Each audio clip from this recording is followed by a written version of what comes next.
Salutations, everyone, and welcome to What Mattered. Sorry, I'm tired. I've been playing a lot of Super Smash Brothers for the Wii U. So, don't really have the energy for this today, so, Kirby's gonna take over for this week.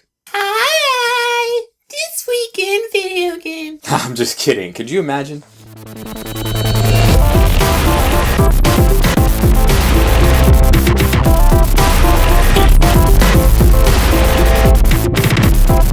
So yes, a lot of news to talk about this week. A lot of big game releases, a lot of bugginess and issues.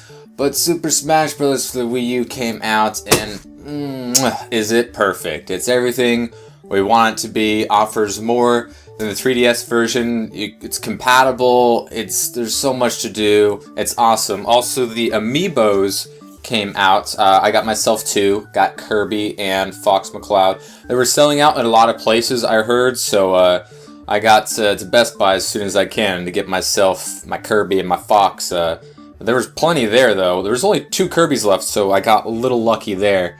But they're really cool. The close field communication, just put it right on your Wii pad, and they take about 2 hours and 40 minutes of just straight free-for-all gameplay to level all the way up to level 50. Now, they do level up faster if they play each other, but I just want to see how long it would take for one to reach level 50 all by itself, in probably the slowest way possible. 2 hours, 40 minutes, level 50, and boy, are they good. They're very difficult. Much smarter than a level 9 character in the vanilla game, and Nintendo's really helping out. The guy with no friends to actually play with, so now it seems like I have someone to play with. But they always play Kirby and or Fox. But more are coming out, so I think 7 or 8 launched with this wave. Another wave comes out in a few weeks in December, and in February comes a third wave with a few exclusives to certain retailers. Shulk is going to be a GameStop exclusive, Meta Knight is going to be a Best Buy exclusive, and Lucario is going to be a Toys R Us exclusive. You can pretty much find them wherever you want right now. They're also available on Amazon, so that's pretty good. Would definitely recommend it, and the game. Super special, awesome. There was also a patch that came out that affects both the 3DS and the Wii U. They're kind of coinciding for from all time till now. And they nerfed Rosalina a little bit. Luma's respawn timer is now 13 seconds instead of 8, so she is much more vulnerable without Luma and not as powerful. They also got rid of anything that will cancel landing lag, such as natural throwable items such with Link, Toon Link, and Peach. And they also canceled the landing lag cancel on Greninja's Shadow Sneak. So, you know, it was fun while it lasted, but not too big of a deal. There's also a couple other tweaks that they made. So in the new Smash Bros., of course, they are the first game with Amiibo functionality, and even more so than, say, your Mario Kart or your Hyrule Warriors. You get a little bit more content out of it. You can have them play by themselves and get you awesome, you know, items and gold and stuff like that, which is pretty cool. They launched a brand new game mode day one online. It's like a conquest type of thing. It's pretty cool. Definitely recommend the online portions. There's a lot of stuff to do in the entirety of Smash Bros. There's so many challenges, events, and story modes, and all-star modes, and stadium stuff. Just a lot of awesome things to do.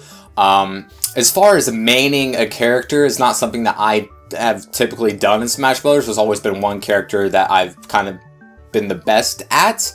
But I don't know who I'm going to main in Smash 4. I was thinking Kirby or Jigglypuff or Sheik, maybe Greninja, Shulk, maybe? Zero Suit Samus? I'm not too sure. So let me know what you guys think about maining and who you're going to main in Smash 4. But the game is super awesome. Highly recommend it. It's just the must-have game right now. Not that there weren't a lot of games that came out this week, and all with their problems in the last couple weeks. We have the Master Chief Collection, which has had its connection multiplayer woes. If you would like to see some multiplayer footage from Halo Master Chief Collection, take a look.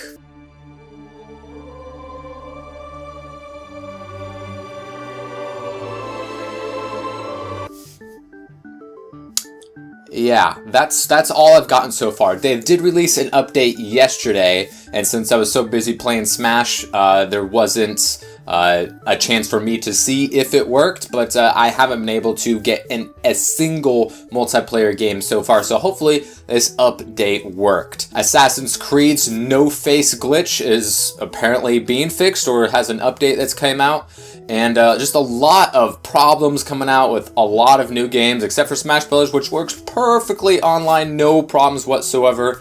Super special, awesome. And then, of course, there was the Sonic Boom Rise of Lyric release, which, is a terrible piece of garbage. Ironically, it got a worse rating than Sonic 06, much how somehow The Amazing Spider-Man 2 got a lower rating than Spider-Man 3, but, you know, ratings is just, it's weird, and it just doesn't work in long spans of time when it comes to comparisons. But, man, is that game terrible. I've just seen the footage of it on Game Grumps, and the graphical tearing, and the bad conveyance, and the bad controls, the terrible voice acting, the new character models, the lack of a story. It's terrible and dumbed down Sonic that's, everyone's really sick of. Everyone wants Sonic to continue being good, but it's had a lot of missteps in the past decade. But there's still a couple of good titles that have come out that a lot of people love to gloss over. A lot of people think that Sonic hasn't been good at all in the three-dimensional realm, that he's only good as a side-scroller. Now, that is where he started and where he is at his best, but a lot of people seem to tend to always forget Sonic Adventure 2, which in my mind is one of the greatest video games ever made, and is easily the best 3D Sonic title. A lot of people love to gloss over that. The Secret Rings, I heard, was okay, and you had Unleashed, which had great day portions and terrible night portions, and the Black Knight was just bad all over, and Sonic Colors was good, and Lost World was not so great. And Sonic Generations was awesome, and now we have this Sonic Boom stuff, and it's just more garbage.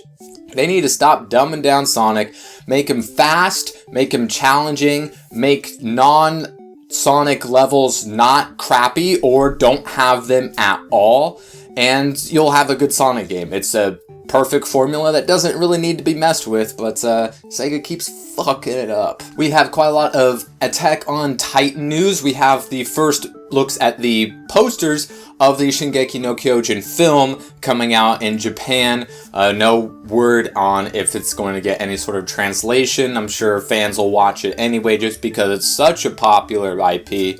But seen the posters, and it's an all-Japanese cast, contrary to the very multi-ethnic cast of the anime and manga, so that's a little weird, but to be expected. They also added new characters and changed the setting to something post-apocalyptic-y, and I just think it looks terrible. I do. I'm sorry, it looks really, really bad. We've seen a lot of quick cash-ins with IPs like this before in Japan that just haven't panned out at all and hasn't been successful anywhere in the West. And I think this one's just going to be more of the same, just another cash grab that with, poor production and poor acting, and it's just not going to be very good. Some people might be excited and hyped for this, but I know better. Also, we finally have a date for Shingeki no Kyojin Season 2. It's going to be 2016. Now, we knew it wasn't going to be anytime relatively soon, but we finally have a date to mark on our calendar, at least 12 months worth. 2016. It is a little bit of ways,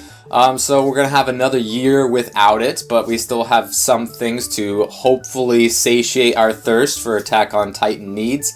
But we have a date, so that is cool. Everyone definitely looking forward to this, as well as myself, and wait starts now. In other anime news was something unexpected, is a Korean-made Ghost in the Shell first-person shooter for the PC. They released a teaser trailer of it this past week, and I've never really seen any foreign games outside of Japan make it big on a multi-platform stage globally. But this actually looks really good. As you all know, I'm a huge Ghost in the Shell fan. Favorite anime movie. and I'm a big fan. They've had a couple of video games in the past. They've had one on the PlayStation 2, and they had one on the PSP, so it's been a long time. And this one's a first-person shooter. It looks really pretty. I was very, very impressed with the developer that I've never heard of. It looks really nice. It doesn't look super Ghost in the Shell-esque. They obviously have the characters, and but it looks like it's in a different. It has a different vibe to it. I think if you wanted to make a perfect Ghost in the Shell movie, it would look a little bit more like a Deus Ex game. With, RPG elements and, make it dark and gritty and such. But this looks really pretty. I'm not too sure how good it's going to be. It's a good-looking trailer, good-looking visuals. It's a first-person shooter, and it looks good in that respect. It's going to be only on the PC. No word yet on any release outside of Korea, but it looks pretty cool. No idea if it's going to be any good, but I love me some Ghost in the Shell. And as far as comic book news goes, we have a new comic announcement from Marvel. Coming out March 4th, 2015 is Howard the Duck. You know, the guy from the post-credit scenes from Guardians of the Galaxy who had that terrible movie that George Lucas made a couple decades ago that nobody liked and looks a lot like Donald Duck. Yeah, he's getting his own comic relaunch, I guess. It's been a while. Obviously they had this in mind before that little, Easter egg at the end of GOTG, but I don't know what to really think about this. He's like an alien duck that came to Earth, and he's a detective. The same old story that we all know of Howard the Duck. If you're familiar, I don't blame you if you aren't, but because he's a really obscure character, not really what you think of when you think about Marvel or comics. But nevertheless, he's getting his own comic. It's supposed to be like funny and crass and I don't know, graphic in some respects. Not too sure, but it's coming out, so looking forward to it. And lastly, for you Xbox One owners out there, Sunset Overdrive is available for free for 24 hours today only. So give it a download if you haven't already. It's going to take a while because it's like 23 gigs or something, as all current gen games are pretty darn big. I myself started up at like 2 in the morning, so I assume it's done now. So give that a shot. Another, full game that people can try out for a full day. They did this before with some racing gaming, I forget. I mentioned it. But this might be a trend. Sunset Overdrive is only, 3 weeks old? And now they're doing this. It's going to help them sell some stuff. And if not, you get some free achievements out of it. You get a nice little taster, but, in the full spectrum of the game, not, limited to a demo. So I think that's pretty cool. I think it's a good idea that we haven't seen Nintendo or Sony try to replicate. So who knows how successful the first iteration has been. It's nice that they're giving it another shot. And we'll see where it goes from there. So companies are always looking for new ways to push their product and expand, new franchises. And I think this is a pretty good step. It's definitely going to help them sell a few copies. And I think it's just a good idea all around. Obviously, Sony is kicking Microsoft's ass in the free games department. But as far as giving people 24 hours to play a brand new game in its entirety, I think that's pretty cool. And that is what mattered this week. Hope you all enjoyed. If you would like to know what matters in the future, you can hit the subscribe button. Comments always appreciated. The links to the stories will be in the description below. And I will see you guys next time.